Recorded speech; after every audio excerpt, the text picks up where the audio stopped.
क्या लड़कों तुम्हें अभी भी नहीं लगता है कि तुम्हें आवाज उठाने की जरूरत है, या फिर तुम अपनी बारी का इंतजार कर रहे हो? मुझे बताने की जरूरत नहीं है कि आजकल हमारे देश में लड़कों के साथ क्या हो रहा है, लेकिन फिर भी तुम चुप हो। तुम वही चूतिया इंसान हो जो किसी लड़की के साथ अगर कुछ गलत हो जाता है, रेप या फिर कोई भी गलत चीज हो जाता है, तो तुम वही चूतिया लड़के हो जो मोमबत्ती दिए लेके घूमते हो कि मुझे इंसाफ चाहिए।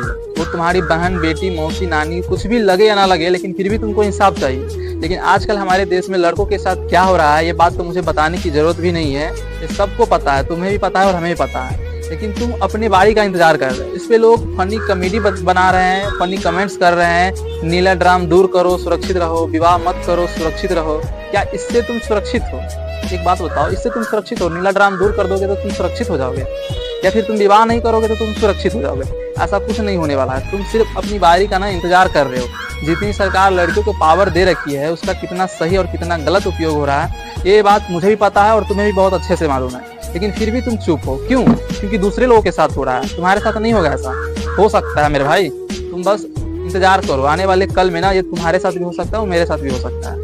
बस तुमसे रिक्वेस्ट है कि अपने हक के लिए लड़ो। तुम वही हो ना जो किसी दूसरे लड़के के साथ कुछ गलत होता है तो तुम इंसाफ तुम्हें चाहिए, तो तुम्हारी कुछ लगे या ना लगे फिर भी तुमको चाहिए। लेकिन आजकल कुछ लड़कों के साथ हो रहा है तो तुम्हें कुछ नहीं चाहिए। क्यों? हमारे देश में लड़कों की कोई अहमियत नहीं है क्या? क्या इस देश में लड़कों की कोई जरूरत ही नहीं है?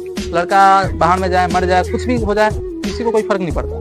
तो फिर रहने दो, छोड़ दो, अपनी बारी का सिर्फ इंतजार करो।